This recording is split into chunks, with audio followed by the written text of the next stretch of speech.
Semoga yang jawab salamnya paling keras, yang belum punya jodoh, insya Allah segera mendapatkan jodoh.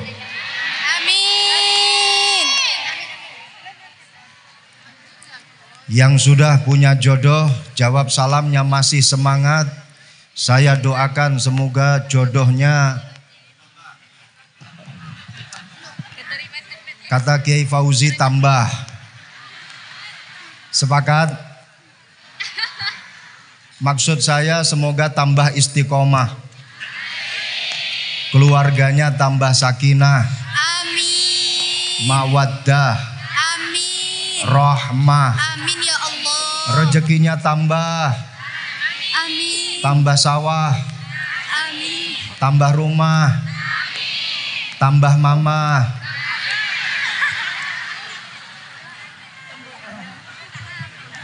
Tak amin. Assalamualaikum warahmatullahi wabarakatuh. Waalaikumsalam warahmatullahi wabarakatuh. Alhamdulillah sudah semangat semuanya dalam menjawab salam. Ini berarti menjadi pertanda kalau yang hadir rata-rata kaya hutang.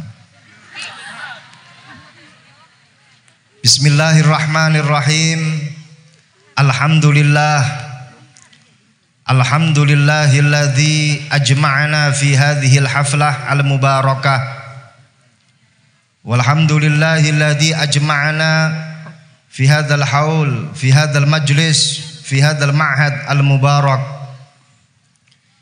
Wa nusalli wa nusallim ala sayyidina wa maulana Muhammad ibni Abdillah wa ala alihi wa sahbihi wa mawalah.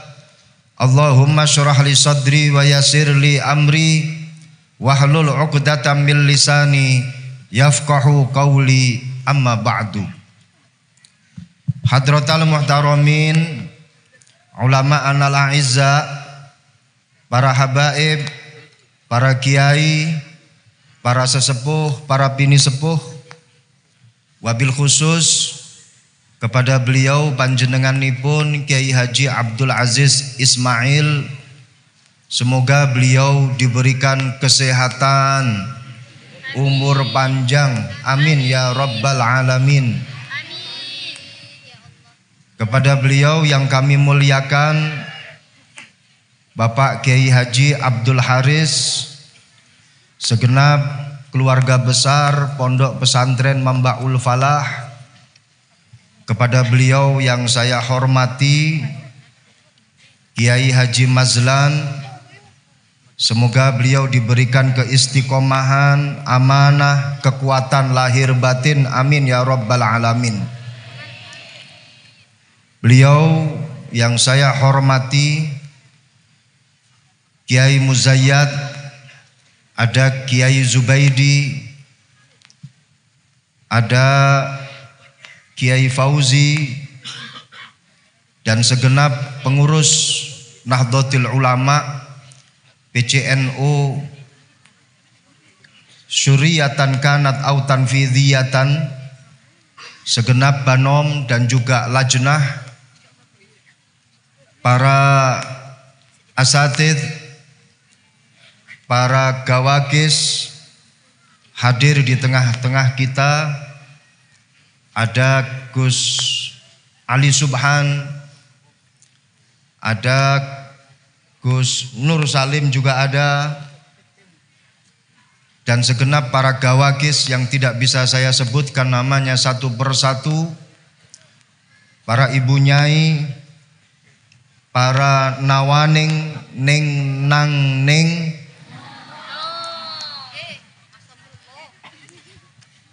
yang kita muliakan bersama, panjenenganipun Bapak Kepala Biro Kesejahteraan Rakyat Provinsi Jawa Timur, Bapak Imam Hidayat. Yang kita muliakan Wakil Ketua MPR Republik Indonesia Romo Kiai Haji Jazil Fawaid. Wabil khusus kepada beliau Ibu Nyai Hajah Zakiyah Tulmiskiyah binti Kiai Haji Muhammad Usman Al-Ishaqi, kepada beliau Kiai Haji Abdul Rauf Maimun Zubair, kepada beliau Kiai insyaallah sebentar lagi haji, beliau Kiai Ahmad Faleh Mubarak, dan rombongan yang alhamdulillah tadi pagi kita landing di Bawean dengan selamat dan bisa bersilaturahmi dengan panjenengan semuanya, alhamdulillahirabbil alamin. Pejabat pemerintah yang saya muliakan, Bapak Camat, Bapak Lurah, dan segenap Forkopimcam TNI, Polri maupun sipil Kecamatan Bawean yang saya muliakan, kepada segenap para wali santri, dan spesial kepada segenap para santri putra santri putri Pondok Pesantren Mambaul Falah yang saya cintai dan saya sayangi. Hadirin hadirat yang dimuliakan Allah Subhanahu wa taala.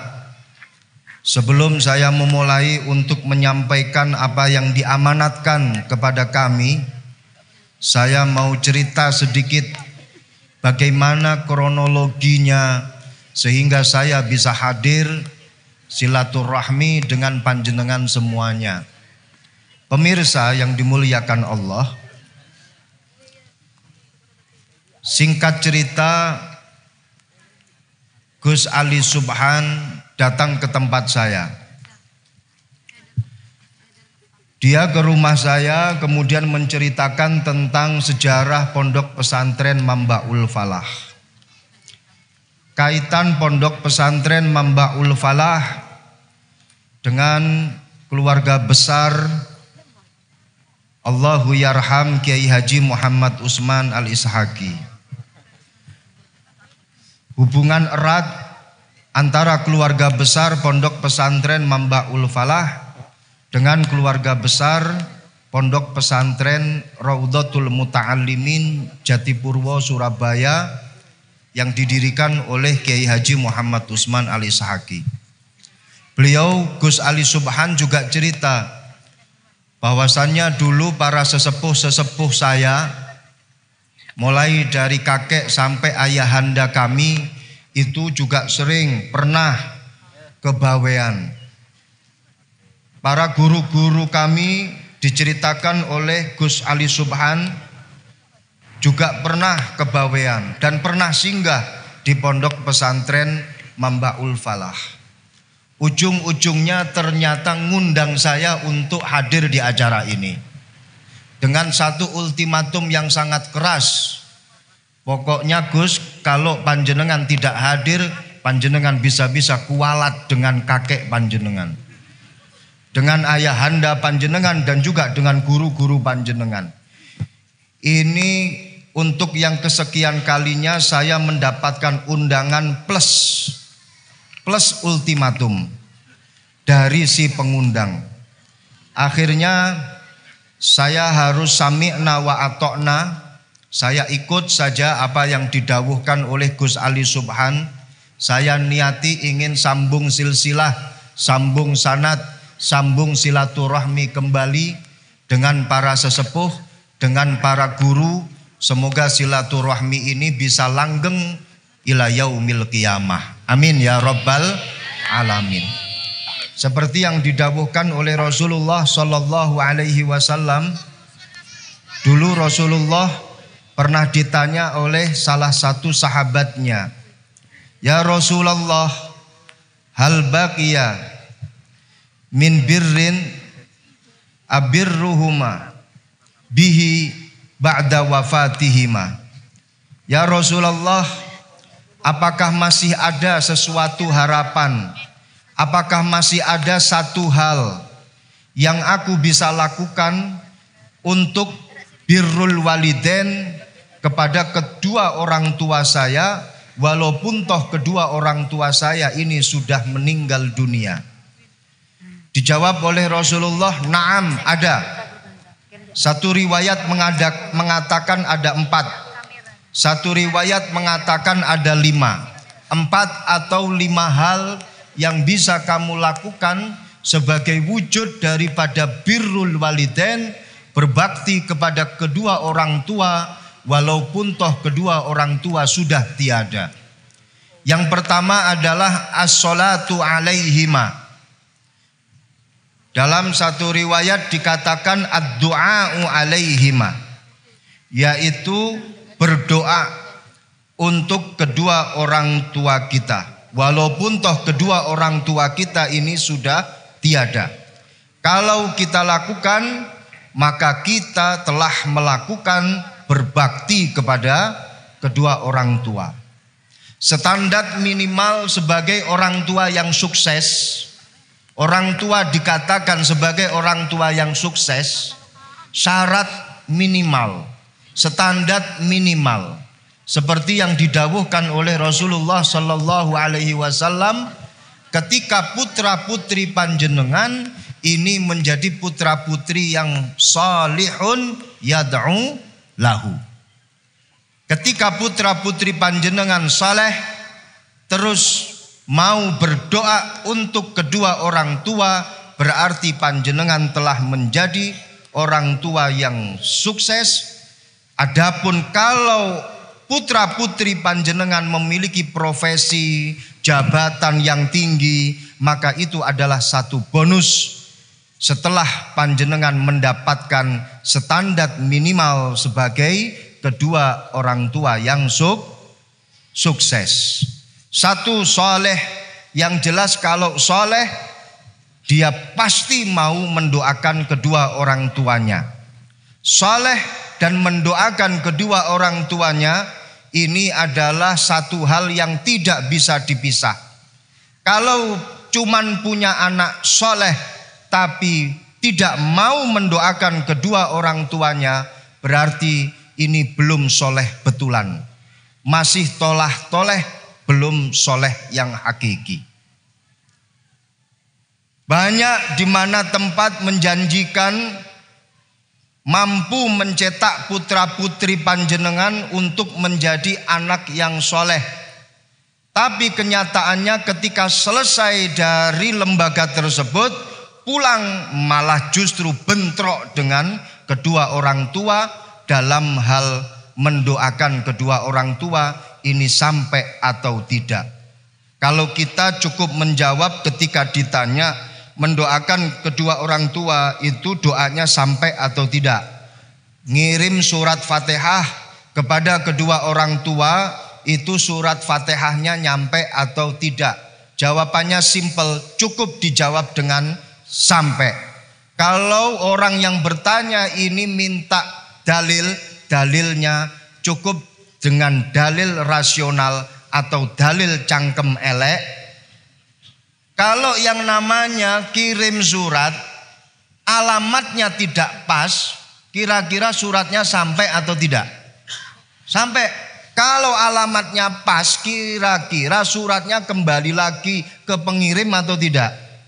Tidak. Surat Fatihah yang kita kirimkan tidak kembali kepada kita, berarti ini menjadi bukti kalau kiriman surat Al-Fatihahnya sampai kepada yang bersangkutan. Cukup dijawab seperti itu, selesai. Kemudian yang kedua, harus mau mendoakan kedua orang tuanya. Ngaku soleh, tapi kalau tidak mau mendoakan kedua orang tuanya, maka itu belum soleh betulan. Kalau sudah mau mendoakan kedua orang tuanya, dan dia harus soleh dalam artian dia mengetahui tentang ilmu-ilmu agama. Kalau hanya sekedar mau mendoakan kedua orang tuanya, tapi tidak mengetahui tentang ilmu agama, khawatirnya dia bingung. Ketika berdoa mana yang diangkat tangannya, tangan kanan atau tangan kiri. Terus yang dibalik itu tangan yang sebelah mana? Terus kalau doa itu yang dibaca apa? Walaupun toh sekarang ada Google, cukup dengan membuka Google, tapi itu semuanya belum jaminan. Khawatir ketika orang tuanya meninggal, dia buka Google, ketemu satu doa, kemudian dia berdoa di depan jenazah, orang tuanya dengan doa Allahumma barik lana fima rozaqtana wa qina adzabannar. Doanya pas, doanya benar tapi tidak pas. Apalagi kalau orang tuanya meninggal dunia, dia cari di Google ketemu satu doa, dia buka, dia baca Allahumma jannibna syaitan wa jannibi syaitan. Mau diapain kedua orang tuanya? Doanya benar, cuman tidak pas. Dia mau mendoakan kedua orang tuanya, tapi dia tidak tahu bagaimana caranya mendoakan kedua orang tuanya. Pilihan yang tepat wahai para wali santri, ketika panjenengan memondokkan anaknya di pondok pesantren, insya Allah putra putri panjenengan akan jadi putra putri yang sholihin, sholihat, dan tentunya mau mendoakan kedua orang tuanya dengan doa yang benar dan pas. Amin ya robbal alamin. Yang kedua, kata Rasulullah, salah satu wujud kita berbakti kepada kedua orang tua, walaupun toh kedua orang tua kita ini sudah tiada, adalah al-istighfaru lahuma, yaitu meminta ampun kepada Allah diperuntukkan untuk kedua orang tua kita. Rasulullah pernah dawuh semacam ini, innar rajula laturfa'u darajatuhu fil jannah. Kelak nanti di surganya Allah, orang itu akan diangkat derajatnya oleh Allah. Satu sahabat tanya, enak sekali ya Rasulullah, orang tuanya sudah di akhirat, tapi nanti akan diangkat derajatnya oleh Allah. Akhirnya sahabat ini bertanya kepada Rasulullah, anna li hadza ya Rasulullah, bagaimana cara aku mendapatkan naiknya derajat kelak nanti di surganya Allah?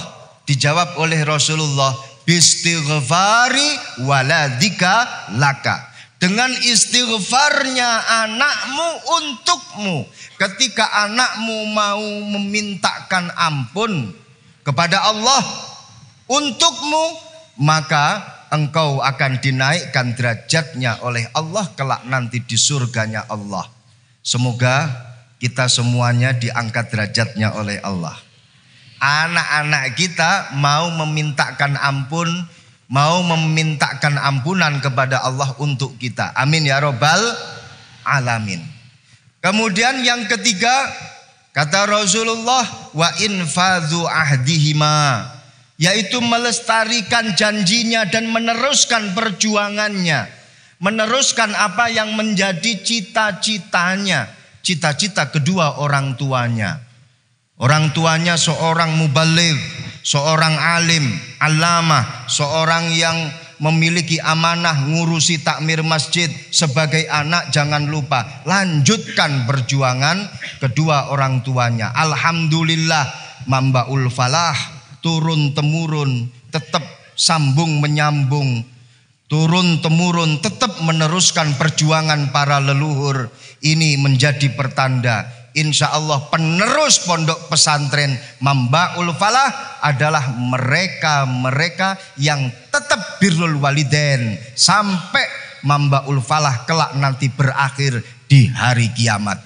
Amin ya robbal alamin. Yang keempat dan kelima, kata Rasulullah sallallahu alaihi wasallam, silatul walad ila buddi abihi. Yang kelima, wa ikramu sadiqihima, yaitu memuliakan teman-temannya kedua orang tua. Sambung silaturahmi dengan mereka-mereka yang dulu pernah bersambung dengan kedua orang tuanya. Tetap sambung. Intinya di sini. Intinya di sini. Jadi saya ke sini itu ingin merealisasikan, ingin melakukan apa yang didawuhkan oleh Rasulullah. Sambung silaturahmi dengan para leluhur yang dulu pernah bersambung, dengan para kiai yang dulu pernah bersambung, dengan para kerabat yang dulu pernah bersambung. dengan para leluhur-leluhur kami. Jadi bukan karena Gus Ali Subhan, tapi karena saya ingin merealisasikan ini. Lanjut silaturahmi dengan keluarga besar Pondok Pesantren Mambaul Falah dan juga para kiai-kiai yang ada di Bawean, dan juga ingin merealisasikan ikram wa tahrim kepada beliau-beliau. Semoga ini menjadi amal soleh untuk kita semuanya. Amin ya rabbal alamin. Alhamdulillah, para hadirin hadirat yang dimuliakan Allah Subhanahu wa taala, luar biasa tadi kita dengarkan bagaimana santri-santri Mambaul Falah dites oleh Gus Ali Subhan dengan berbagai macam pertanyaan, dan semua pertanyaan dijawab 100% benar dan tanpa ada sedikit salah ataupun kepleset jawaban yang dilakukan oleh teman-teman santri Mambaul Falah. Tepuk tangan gak apa-apa kok, lanjut. Ini semoga menjadi satu motivasi untuk kita. Masya Allah, tadi dilantunkan bagaimana nazam alfiyah, mulai dari awal sampai babul kalam, berhenti. Jadi gak sampai 10 bait tadi itu, gak sampai 10 nazam, tapi sudah menunjukkan ini wah luar biasa. Kalau depannya bisa, pasti belakangnya wallahu a'lam.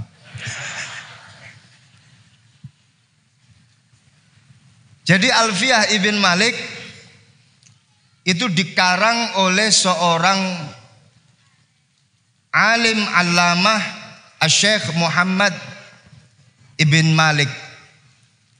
Asy-Syaikh Muhammad Ibn Malik ini adalah satu ulama yang berasal dari Spanyol, bukan dari daratan Arab, bukan. Tapi beliau ini berasal dari Spanyol, dari benua Eropa.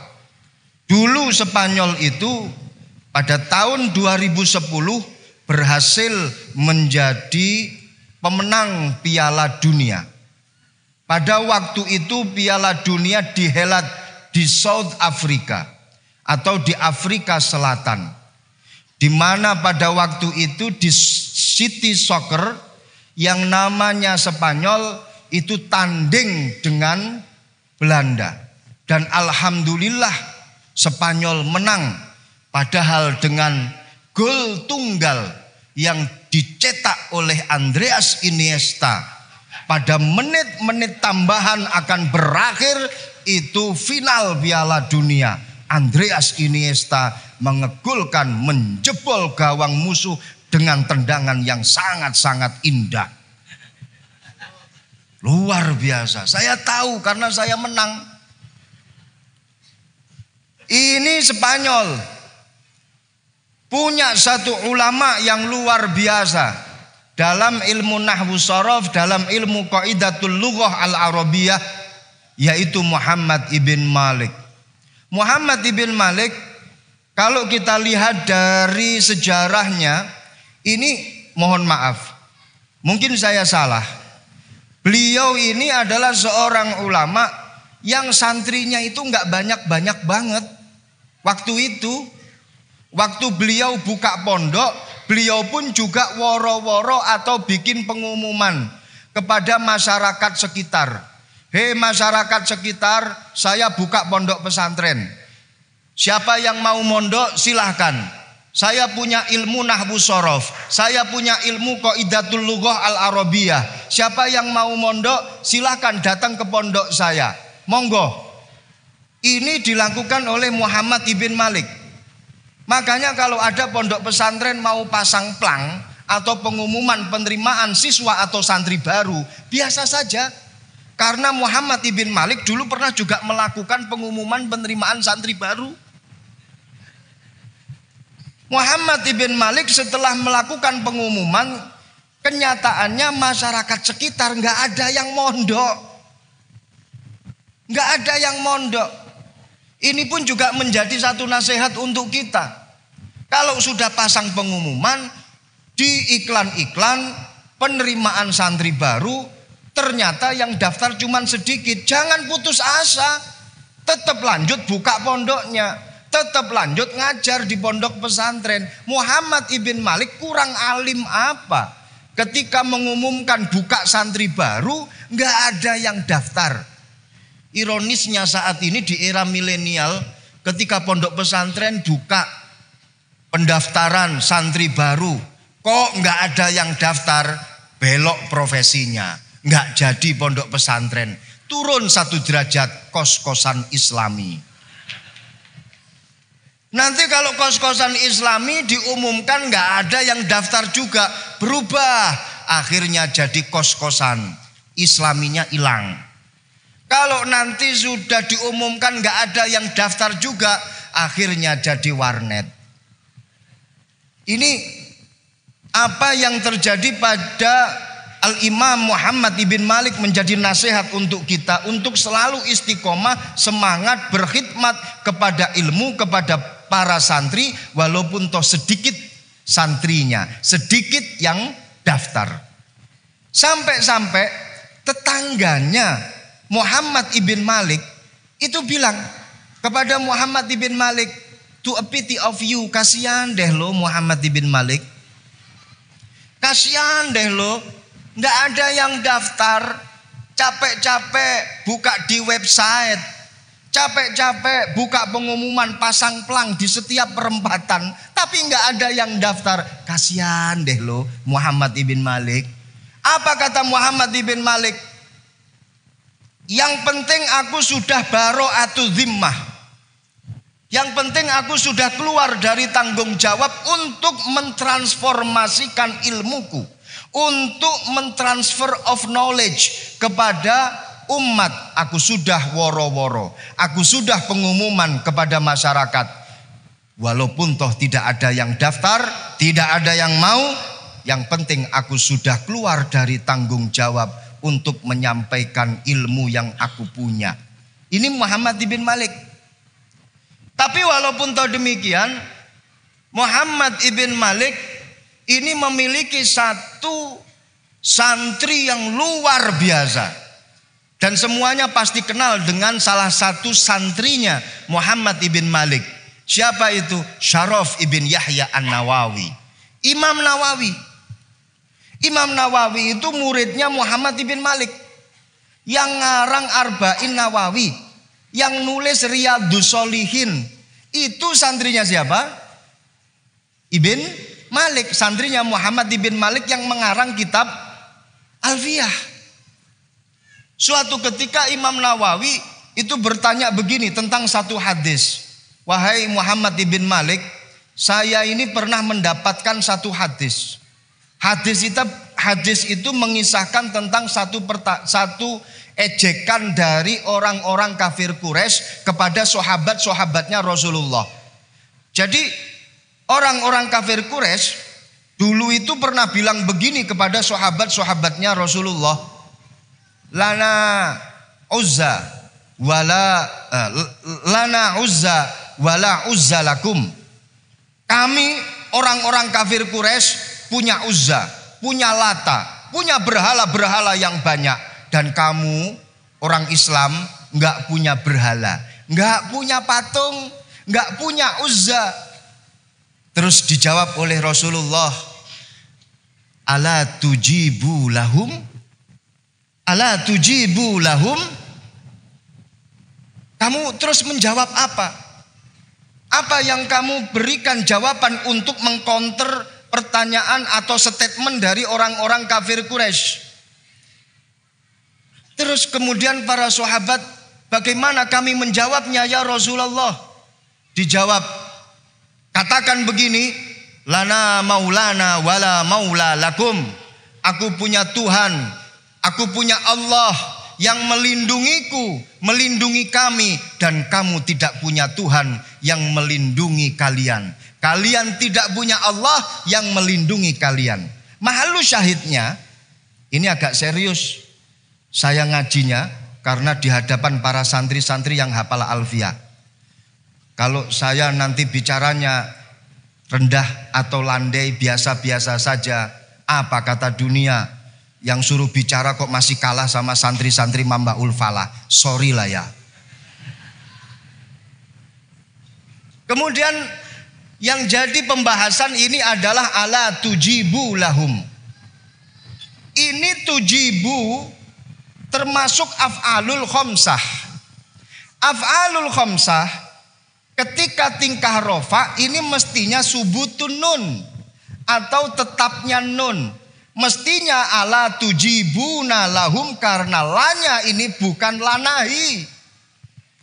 Di sini mestinya tulisannya ala tujibuna lahum. Rofa dan rofanya af'alul khamsah itu pakai subutun nun. Tapi kenapa nunnya itu kok dibuang? Jadinya ala tujibu lahum. Nunnya kemana? Kalau nunnya dibuang itu mestinya tanda daripada i'rab jazm. Itu kan rofa. Kenapa kok dibuang nunnya? Kalau dibuang nunnya mestinya jazm. Tapi kan itu lanya lanafi. Mestinya harus ala tujibuna lahum. Apa jawab Imam Malik? Yang namanya subutun nun itu adalah pengganti daripada dhammah. Dhammah itu adalah i'rab rofa yang original. Sedangkan subutun nun itu adalah i'rab rofa sebagai pengganti daripada dhammah.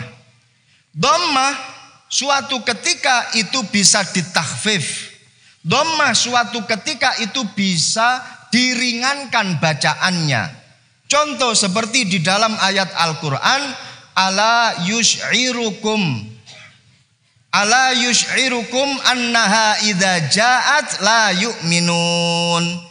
Di situ dikatakan ala yush'irukum, tapi dalam satu bacaan khususnya bacaan daripada Imam Abi Amr di situ dikatakan ala yush'irkum, padahal tidak kemasukan huruf jazm, padahal tidak kemasukan amil jawazim, tapi di situ dikatakan ala yush'irkum. Jawabannya kenapa? Dhammahnya ditakhfif. Sama seperti ala tujibuna lahum dikatakan ala tujibu lahum, nun yang menjadi alamat daripada i'rab rafa di situ ditakhfif, nasibnya sama dengan dhammah. Ini Imam Nawawi berguru kepada Imam Ibnu Malik. Luar biasanya para rawuh. Ini pokoknya saya cerita saja. Sampai akhir kita nanti akan cerita-cerita saja, nggak usah terlalu serius mau'idotul hasanah. Kalau mau'idotul hasanah itu pasnya untuk orang yang man yadubul ardo dabbaba. Orang yang betul-betul menghentakkan kakinya istiqomah, madep mantep marang wong tuwa, ora tolah toleh. Itu kalau orang yang patut untuk memberikan mau'idotul hasanah. Kayak Gus Raub ini sudah pas memberikan mau'idotul hasanah. Istiqomah, madep, mantep. Kalau saya ini masih belum madep, mantep. Kadang masih toleh kanan, toleh kiri. Makanya dari tadi saya lebih menoleh ke arah kanan saya daripada ke kiri saya. Karena kelihatannya pandangannya lebih bening yang sana. Shallu ala Muhammad. Masya Allah. Imam Ibnu Malik ini pernah, beliau ini sedikit kualat kepleset sama gurunya. Jadi kitab Alfiyah ini mestinya kan Alfiyah itu artinya yang berbangsa 1000. Nah dhamanya jumlahnya ada 1000. Mestinya namanya Alfiyah. Tapi kalau panjenengan hitung, nadhom Alfiyah itu ternyata ada bonus 2 nadhom. Jadinya 1002 nadhom. Nah, kenapa kok bisa ada tambahan 2 nadhom yang semestinya itu 1000? Bukti bahwa Alfiyah itu semestinya 1000 karena Muhammad ibn Malik itu mengawali menulis kitab Alfiyah dengan kata-kata qala Muhammadun huwabnu Maliki. Qala itu fi'il madhi, atau dalam grammar bahasa Inggris ini memiliki faidah past tense. Jadi dari apa yang telah dilakukan. Itu pakainya qala fi'il madhi. Padahal prakteknya dia itu mau menulis. Tapi di situ kok malah pakai qala fi'il madhi yang memiliki zaman past tense. Mestinya kan yaqulu akan menulis. Ini menjadi satu isyarat bahwa ulama-ulama kita zaman dahulu kalau menulis kitab, mengarang satu kitab, itu apa yang ditulis itu sudah ada di dalam otaknya. Mbah Kiai Hasyim Asy'ari menulis Risalatu Ahli Sunnah wal Jamaah.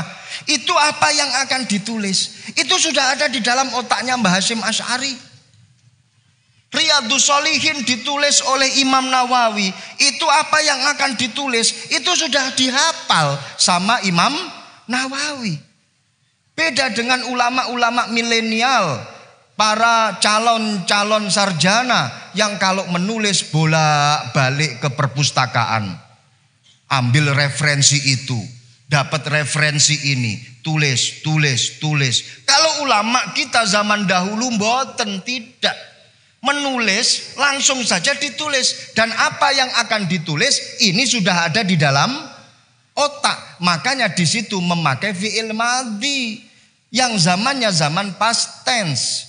Nah, Imam Ibnu Malik ini suatu ketika menulis wa taqtadi ridon bi ghairi sughtin fa'iqatan alfiyat ibn mu'ti. Ini alfiyah saya ini jumlahnya 1000 bait.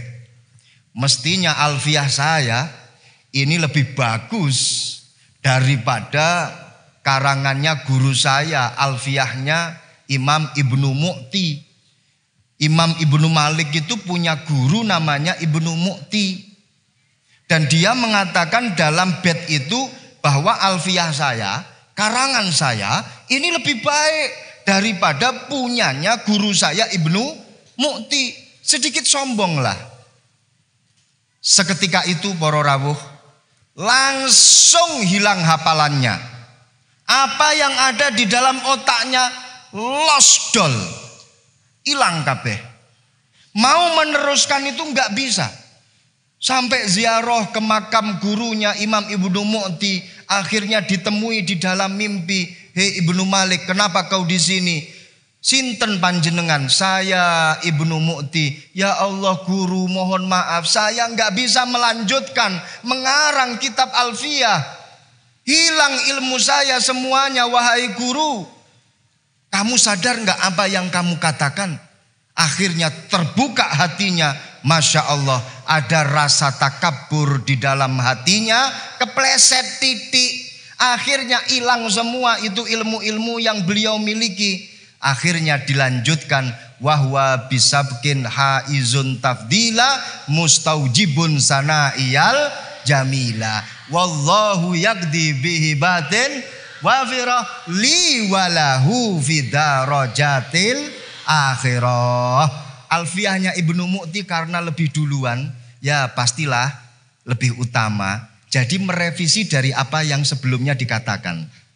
Ya karena mungkin lebih pertama, lebih dahulu, ya berarti lebih utama. Semoga Allah memberikan anugerah baik kepadaku ataupun kepada guruku Imam Ibnu Mu'ti.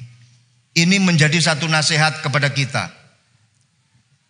Jangan sampai kita semuanya memiliki rasa takabur lebih hebat, lebih tinggi ilmunya bila dibandingkan dengan guru-guru kita.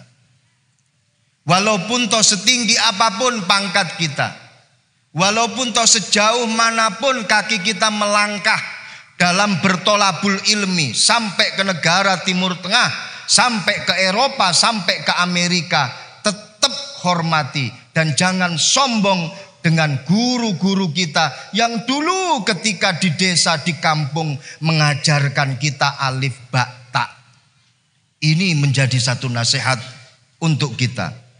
Makanya guru kami panjenenganipun Al Habib Abdullah Baharun, beliau berpesan kepada murid-muridnya, kepada para santri-santrinya, yang dalam artinya kamu nanti kalau sudah pulang dari Al-Ahqaf, Universitas Al-Ahqaf, tetap hormati guru kamu.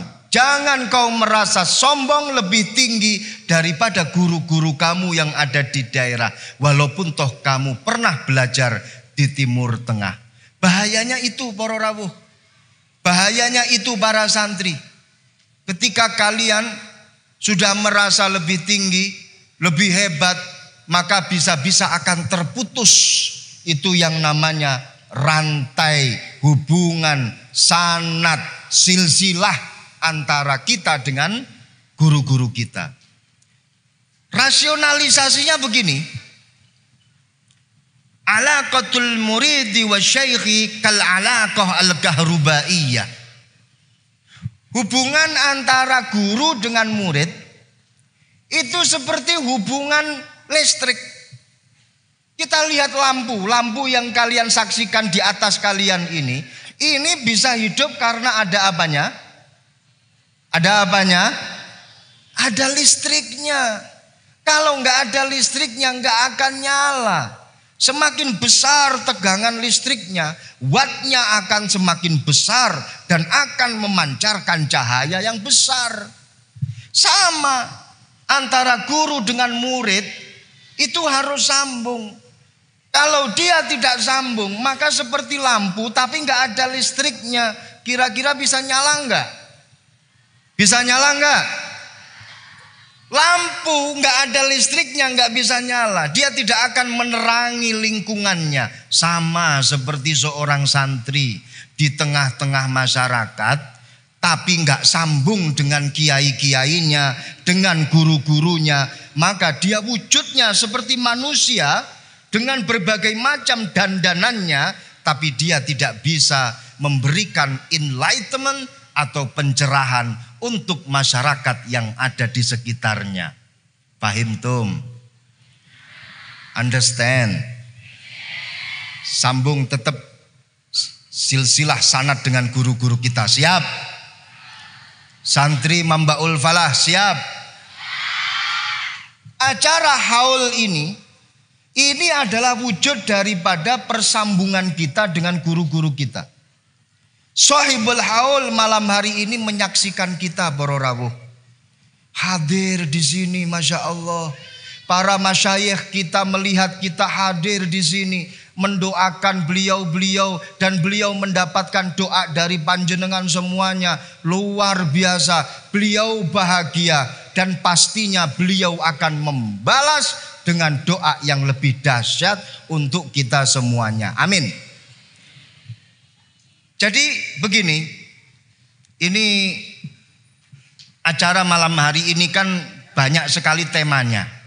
Satu haul, satu manakeban, satu rojabiah Isra Mi'raj, satu maulitan. Jadi ada 4 acara di sini tuh. Ini otomatis mengharuskan saya untuk berbicara 4 tema. 1 tentang manakib, 2 tentang Isra Mi'raj, 3 tentang haul, yang keempat tentang fadailus sholawah, tentang maulid. Dan acara malam hari ini menjadi bukti kalau panitianya ini luar biasa, menjadikan 4 acara dalam satu majelis. Ini bukan panitia yang biasa, tapi super istimewa. Luar biasa. 4 acara dalam satu majelis. Hebatnya apa? Beliau bisa meminimalisir anggaran acara. Yang semestinya 4 tema dalam 4 acara dalam 4 majelis, diringkes anggarannya hanya menjadi 1 majelis. Akhirnya sekali pasang terop untuk 4 acara. Sekali nyewa genset untuk 4 acara. Sekali nyewa sound system untuk 4 acara. Sekali mendatangkan penceramah untuk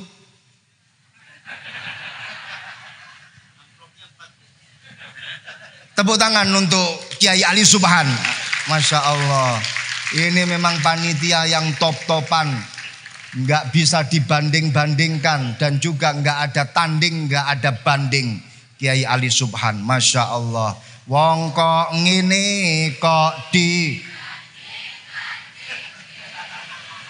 saing-saing ke ta o ya o mong sakuatku ku berharap di hati ini hanya ada. Thank you. Ini gimana enaknya, nyanyi apa ngaji? Masya Allah. Jadi kita putuskan karena malam hari ini ada 4 tema. Insya Allah pengajian ini selesai jam 4:30. Siap? Siap? Lanjutkan sampai jam 4:30 bersama dengan Gus Ro'ub. Saya paling setengah jam lagi mau pamit. Masya Allah. Jadi yang pertama, haul. Panjenengan di sini berdoa untuk para ashabul haul. Kira-kira doanya diterima apa enggak? Pede.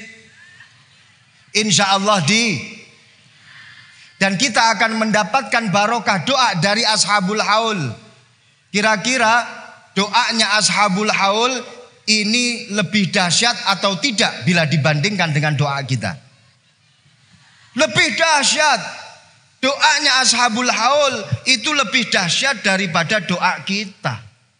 Pertanyaan berikutnya, kalau doanya ashabul haul ini lebih dahsyat daripada doa kita, kenapa kita capek-capek berdoa? Yang jelas kita berdoa ini mengikuti perintah Rasulullah. Yang kedua, kita berdoa dalam rangka untuk sambung silsilah, sambung sanad, sambung listriknya dengan guru-guru kita. Fahim tum? Understand? Jadi kita berdoa ini dalam rangka agar para guru-guru kita ini melihat kita dan kemudian mendoakan kita dengan doa yang lebih dahsyat. Menghadiri acara haul ini adalah wujud daripada persambungan para murid dengan guru-gurunya. Mengadakan acara haul ini adalah wujud silsilah yang rapat antara murid-murid dengan gurunya. Di dalam kitab Sirajut Talibin karangan Simbah Kiai Ihsan Jampes. Jampes itu salah satu daerah atau desa di Kediri. Kediri itu adalah di sana saya berada. Sekali-kali saya juga mengiklankan kota saya. Di Jampes itu ada namanya Kiai Ihsan. Nukil kalamnya Al-Imam Abdullah ibn Alawi Al-Haddad. Dawuhnya apa? Yakunu i'tina'ul wali ba'da mautihi li aqaribihi walla'idhina ma'ahu bihi fi hayatihi aksar min i'tina'ihi bihim fi hayatihi. Nah, apa artinya? Seorang wali kalau sudah meninggal dunia, ashabul haul yang sudah wafat, ini kan semua sudah wafat ashabul haul. Gitu? Ada yang masih hidup? Kan enggak ada. Semua para salihin, para aulia yang sudah wafat, maka dia akan memiliki kepedulian yang tinggi kepada murid-muridnya, kepada keluarganya, dan kepedulian beliau-beliau ini lebih tinggi, lebih dahsyat bila dibandingkan dengan kepedulian beliau kepada mereka ketika beliau-beliau masih hidup. Para aulia, para salihin ketika sudah wafat, jangan dikira itu mati nggak ada gunanya. Wala tahsabannal ladzina qutilu fi sabilillahi amwata bal ahya'un 'inda rabbihim yurzakun. Beliau-beliau masih hidup dan memiliki kepedulian yang tinggi kepada kita. Bahkan doanya lebih dahsyat bila dibandingkan dengan doa beliau-beliau ketika beliau masih hidup. Jadi dulu itu ada seorang syekh besar, alim allamah minas sadah. Beliau adalah Asy-Syaikh Sulaiman Hilmi Tunahan. Beliau berasal dari Turki. Punya satu kaidah, catat kaidahnya ini. Mungkin ini nanti akan keluar di ujian akhir semester. Beliau punya satu kaidah ditulis pakai bahasa Turki. Tapi coba akan saya terjemahkan pakai bahasa Arab. Karena saya khawatir nanti kalau saya sampaikan dengan bahasa Turki, panjenengan nanti tidak akan paham. Selain itu saya juga tidak bisa bahasa Turki. Saya sampaikan pakai bahasa Arab. Yang kurang lebih terjemahan dalam bahasa Arabnya, idza mata alimun faka'annahu sayfun kharaja min girabihi. Kalau ada seorang alim wafat meninggal dunia, maka dia selaksa pedang yang keluar dari rangkanya atau selontongane. Apa selontongan bahasa Indonesianya itu? Selantangan apa? Hah? Sarungnya pedang itu loh. Kalau ada orang alim meninggal dunia, maka dia akan seperti pedang. Pedangnya lebih tajam, lebih dahsyat seperti pedang yang keluar dari sarungnya. Kalau masih hidup, itu pedang yang ada di dalam sangkar, pedang yang ada di dalam sarung. Sudah bisa menakutkan orang. Jadi seperti Kiai Mazlan, ini semisal jalan-jalan di tempatnya para santri, di asramanya para santri. Beliau bawa pedang, pedangnya nggak dibuka, hanya dibawa lontang-lantung gitu saja. Semua santri pasti akan ketakutan. Bu, Kiai Mazlan bawa pedang, abu ini mau ngapain? Tangki. Itu padahal pedangnya belum dikeluarkan dari sarungnya. Coba kalau pedangnya Kiai Mazlan dikeluarkan dari sarungnya. Ini yang ketawa pasti pikirannya ke sana ini. Itu pasti kalau pedangnya sudah keluar dari sarungnya, blok. Yakin santri-santri pasti akan tidak hanya berdiri ketakutan, lari semuanya. Betul. Pedang-pedang yang ada di dalam rangkanya itu, jangan pikir macam-macam lah. Memang terlalu malam kalau ngaji itu bahaya. Bisa ke arah sana sini memang. Tapi harus kita batasi. Banyak yang 17 tahun ke bawah di sini. Masya Allah. Alim, saleh, waliun min auliyaillah ketika sudah wafat, maka dia akan memiliki doa yang lebih dahsyat. Kenapa? Kata Imam Abdullah bin Alawi al-Haddad begini, orang itu kalau masih hidup dia pasti tersibukkan dengan dua hal. Nggih? Orang kalau masih hidup tersibukkan dengan dua hal. Dua sifat. Yang pertama sifat basyariyah, yang kedua sifat khususiyah. Orang kalau masih hidup pasti punya dua sifat ini, basyariyah dan khususiyah. Sifat basyariyah itu apa? Kalau kata orang Jawa, sifat basyariyah itu sifat kamanungsan. Sifat seorang manusia wajarnya. Semisal, ketika dia berbicara 1 jam, teriak-teriak di depan para jamaah, terus kemudian haus, itu manusiawi enggak? Hah? Manusiawi enggak? Manusiawi, ini namanya sifat basyariyah. Saya nggak bilang panitia loh ya. Saya hanya mencontohkan sifat basyariyah. Ini namanya sifat basyariyah. Sama juga panjenengan. Ketika panjenengan 1 jam dengerin orang ngomong dari tadi nggak turun-turun, terus akhirnya sikilnya, kakinya semutan, geringgingan, apa muncak noreng Madura nih kak? Hah? Padegi, geringgingan, manusiawi nggak? Manusiawi nggak? Panjenengan 1 jam dengerin orang ngomong sampai akhirnya ini boyoken, apa namanya boyok itu? Sakit tengah. Itu kira-kira manusiawi enggak? Manusiawi. Makanya melanggar kemanusiaan kalau ngaji sampai malam-malam. Enggak usah lama-lama saja. Ini basyariyah. Kalau khususiyah itu sifat spesial. Saya akan merasionalisasikan atau mengilustrasikan. Orang kalau di tengah-tengah jamaah, ketika pengajian, terus kemudian dikasih air minum, terus kemudian bingung cara bukanya bagaimana, cara minumnya juga bagaimana, mau diangkat dilihatin banyak orang, minumnya harus ditata, pakai tangan kanan, sebelum minum juga harus baca, habis minum baca, dan minumnya betul-betul ditata dengan rapi. Ini khususiyah karena di depan jamaah. Kalau nggak di depan jamaah, masa bodoh. Bareng sama teman-teman, nggak mikir mau bukanya gimana, mau pakai tangan apa, naudzubillah min dzalik, pakai tangan kiri, tetap diminum. Ini namanya apa? Sifat khususiyah. Nah, manusia itu kalau masih hidup itu ya semacam itu. Tapi kalau sudah meninggal, manusia itu sudah nggak punya sifat basyariyah.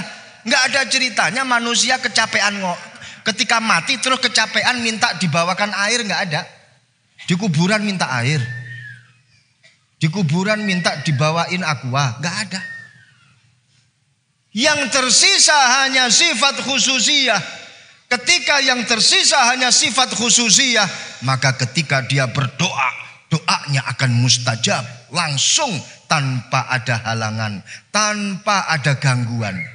Beda dengan orang yang masih ada basyariyahnya, masih ada khususiyahnya.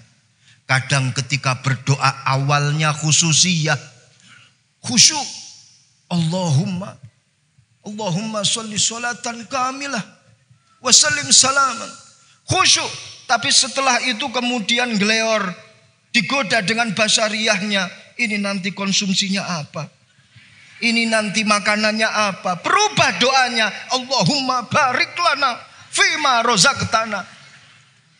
Awalnya khususiyah digoda dengan syahwat-syahwat duniawiyah.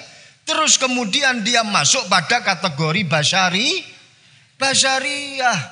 Sama seperti panjenengan ketika sholat taraweh jamaah, awalnya khusyuk, Allahu Akbar, imamnya baca Fatihah, alhamdulillah masih khusyuk. Ketika setelah amin ada gangguan basyariyah. Habis ini imamnya baca surat apa? Ditunggu beberapa detik kemudian imamnya ternyata membaca lam yakunil ladzina kafaru. Waduh, ini panjang. Buyar khusyuknya. Nggih napa nggih? Bener apa bener? Tapi kalau sudah meninggal dunia tidak ada gangguan basyariyah, maka doanya sekali doa mampu mengagetkan malaikat. Panjenengan juga kaget. Masya Allah, ini doanya para ashabul haul. Makanya kita di sini tempat ini dalam rangka untuk mendapatkan barokah doa ashabul haul. Dan doanya ashabul haul ini lebih mustajab. Alhamdulillah, semoga kita semuanya mendapatkan barokah doa dari para ashabul haul. Amin. Yang kedua, para rawuh, hadirin hadirat, pemirsa, YouTubiyin, YouTubiyat yang dimuliakan Allah. Kita ini sambung silsilah. Seperti yang saya sampaikan tadi, sambung sanad keilmuan yang diilustrasikan dengan al-kahrubaiyah atau kelistrikan. Sambung silsilah. Ketika panjenengan hadir dalam acara haul, maka berarti silsilah panjenengan tetap sambung. Pahim tum? Kalau sudah pahimna, silsilah dalam bahasa Indonesianya artinya apa? Ayo, siapa yang bisa menerjemahkan silsilah dalam bahasa Indonesia? Angkat tangan, jawab. Kalau jawabannya benar, saya kasih hadiah. Hadiahnya boleh pulang duluan. Silsilah itu artinya rantai. Ini hebatnya ulama kita zaman dahulu. Mengistilahkan persambungan antara guru dengan murid, murid dengan guru itu dengan istilah rantai. Kenapa? Karena rantai itu karakternya luar biasa. Rantai itu kalau digantung kemudian sampai ke bawah, yang atas itu digoyang, yang bawah ikut goyang atau tidak? Ikut goyang atau tidak? Goyang. Artinya bagaimana? Ketika yang atas itu berdoa minta kepada Allah, maka doanya pasti akan nyambung sampai ke bawah. Ketika sang guru doa, maka doanya pasti nyambung sampai ke para santri. Kalau rantai yang bagian atas digoncang, ini kira-kira yang bawah ikut bergoncang atau tidak? Ikut atau tidak? Maka ketika sang guru itu kok digoncang dengan fitnah, sebagai seorang santri pasti tidak akan terima. Joko tingkir dilokne ngombe dawet. Jadi pikir nggarai mumet. Kita sebagai seorang santri Joko tingkir dilokno, dimaki, dikatakan semacam itu, pasti nggak akan terima. Ini karakter yang terjalin bibarokati silsilah. Hubungan erat antara guru dengan murid. Makanya jeden beden dengan guru. Kamu berani macam-macam dengan guru saya, langkai dulu mayat saya. Gitu kata Banser. Bodoh Banser itu. Gitu kata santri. Ini silsilah. Makanya dulu di zaman Mbah Kiai Mahrus, waktu mondok di Rembang, konon dulu ada pagelaran wayang. Yang jadi lakon wayang itu dulu para sesepuh-sesepuh NU. Kiai Hasyim Asy'ari, Kiai Khalil Bangkalan, Kiai Wahab Hasbullah, itu dijadikan wayang, dilakonkan oleh dalang. Santri-santri Rembang pada waktu itu enggak terima. Akhirnya diobrak-abrik itu yang namanya pagelaran wayang. Kenapa? Ini wujud daripada santri tetap sambung dengan para kiai. Jangan kau goda kiai-kiai saya, jangan kau fitnah, jangan kau goncang kiai-kiai saya, maka kamu nanti berurusan dengan saya sebagai seorang santri. Kira-kira santri Mambaul Falah siap? Siap? Kalau sudah siap, yang namanya karakternya silsilah, itu kalau yang bawah digoyang, yang atas ikut goyang enggak? Hah? Ikut. Makanya ketika santri itu berdoa, maka doa yang disampaikan oleh santri, yang dimunajatkan oleh santri, pasti akan dibantu dengan doa para guru. Pasti. Kalau semisal santrinya itu digoncang dengan fitnah, cobaan, hasutan dan lain sebagainya, nggak usah khawatir. Rantai kalau digoncang bawahnya, yang atas juga ikut bergoncang. Makanya ketika santri diusik, santri difitnah, guru-guru kita tidak akan tinggal diam. Satu abad NU menjadi wujud bahwasannya para Nahdliyin tetap sambung dengan guru-gurunya dengan para muassisin. Kenapa? Sampai 1 abad NU tetap istiqomah. Guncangan dahsyat, musibah dahsyat, lain sebagainya nggak pengaruh untuk eksistensi NU. Hidup NU sampai 1 abad lamanya. Selamat masuk pada abad kedua Nahdlatul Ulama. Siapa kita? Siapa kita? Siapa kita? Pancasila, NKRI, ikut kiai sampai mati. Shallu ala Muhammad. Ini ya sekali-kali pesenlah sebagai seorang Khatib Suriah PBNU. Masa dari tadi cuman monoton masalah tema saja. Pesenan sebagai pengurus besar Nahdlatul Ulama. Artinya bagaimana? Kalau sudah sambung silsilah antara murid dengan guru, maka saya bilang kepada para santri, you semuanya harus percaya diri. Saya hidup di dunia ini tidak sendirian, tapi saya didampingi oleh guru-guru saya. Beruntung para wali santri, panjenengan memondokkan putra-putrinya di pondok pesantren yang mengajarkan sambungnya silsilah keilmuan dengan para guru. Ini yang menyebabkan insya Allah putra-putri panjenengan selalu mendapatkan barokah dan ridhonya para guru.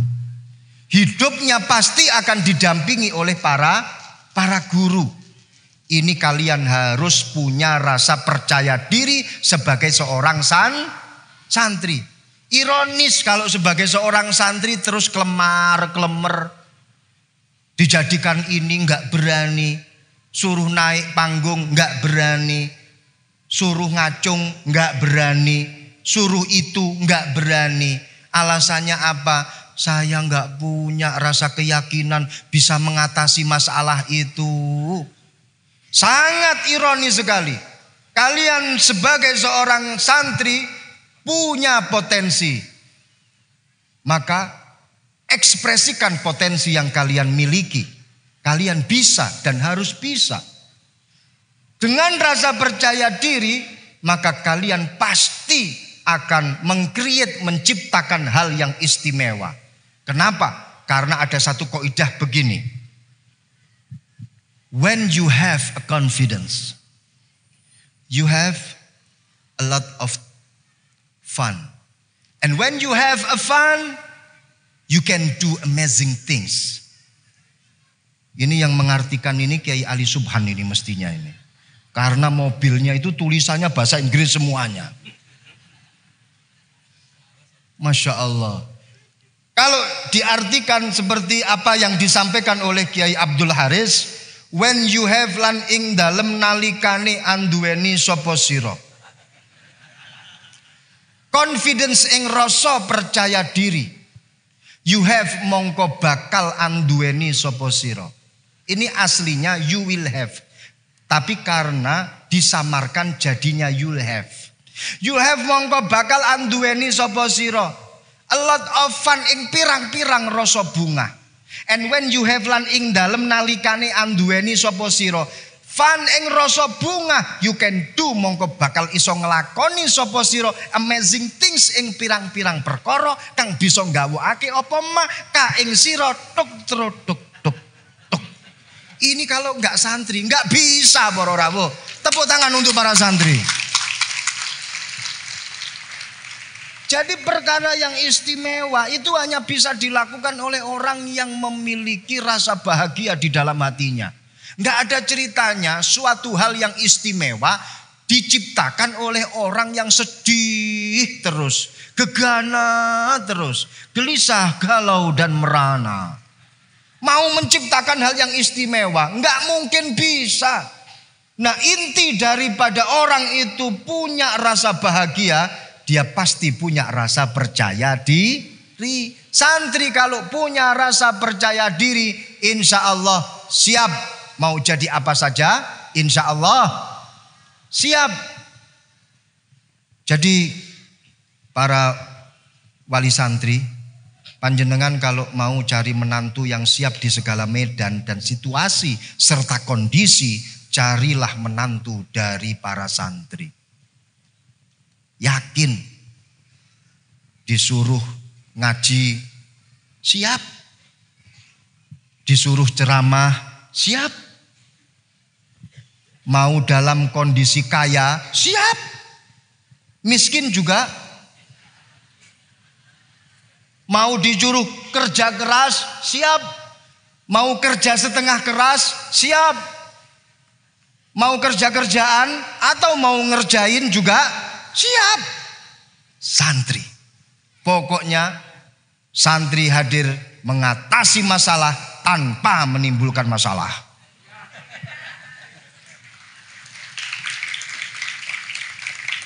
Tapi syaratnya kalian harus punya rasa percaya diri. Karena kalian sudah sambung silsilah. Yang kedua, termasuk cara untuk tetap sambung silsilah dengan para guru-guru kita. Apa? Tetaplah kamu pada manhaj yang telah ditetapkan oleh para guru-guru kita. As-Sayyid Muhammad Alwi Al-Maliki dawuh, asyaqiyyu man kharaja an manhaji aslafihi. Orang yang merugi itu adalah orang yang keluar dari manhaj, metode, sistem yang telah dibangun oleh para pendahulu-pendahulunya. Ini namanya orang yang merugi. Kalau panjenengan ingin beruntung dan tetap sambung silsilah dengan guru-guru kalian, tetaplah sambung manhajnya. Jangan kau rubah manhajnya. Istilahnya apa? Tradisi yang telah dibangun jangan diubah. Budaya yang sudah dibangun jangan diubah. Apa bau-bau itu? Saya juga nggak tahu. Pokoknya ngomong gitu saja. Dirubah-rubah.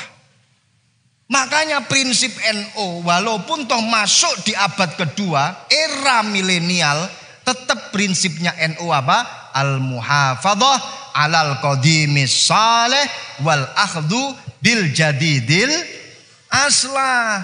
Prinsipnya NU walaupun toh masuk abad kedua, tapi yang lalu tetap dipegang. Karena ini menjadi wujud daripada keberuntungan kita di masa depan. Ummatun la ta'rifu tarikhaha la tuhsinu siyaghata mustaqbaliha.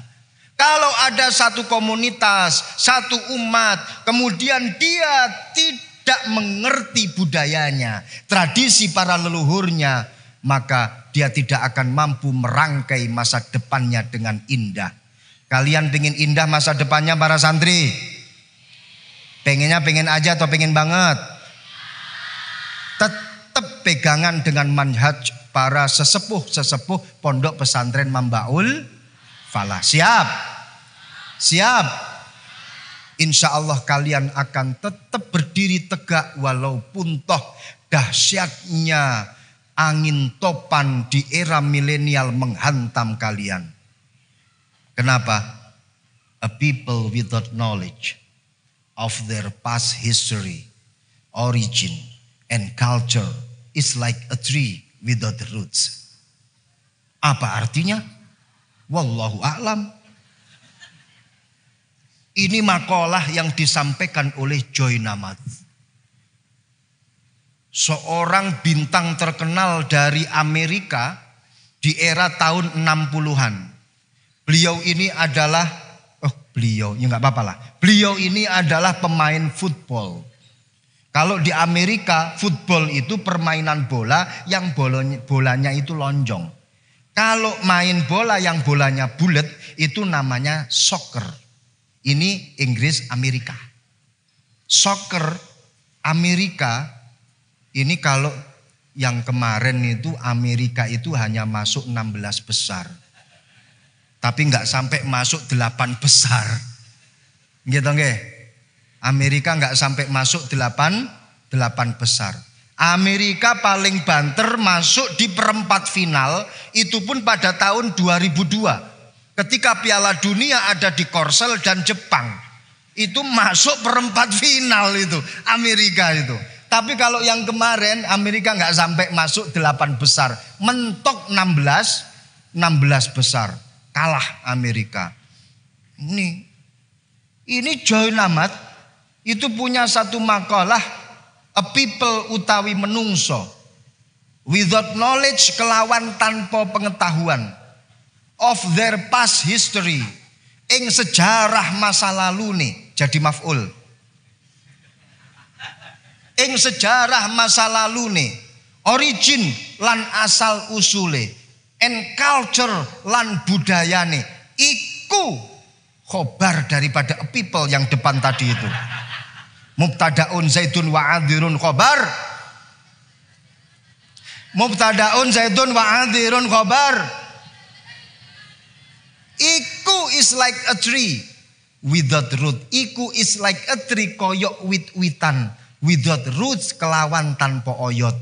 Artinya ketika manusia itu kok tidak mengetahui sejarah masa lalunya, nggak mengerti asal usulnya, nggak mengerti budayanya, nggak ngerti tradisinya, apa yang dilakukan oleh para leluhurnya, lebih-lebih meninggalkan metode pembelajaran para leluhurnya, maka orang semacam ini diibaratkan seperti tanaman tanpa akar, tanpa oyot. Ketika dia dihantam dengan arus globalisasi yang memiliki substansi transideologi, transnasionalisme, maka dia akan mudah geblak. Tapi kalau dia kuat berpegangan dengan budaya leluhur, ibarat dia adalah generasi kader-kader bangsa yang memiliki akar yang kuat.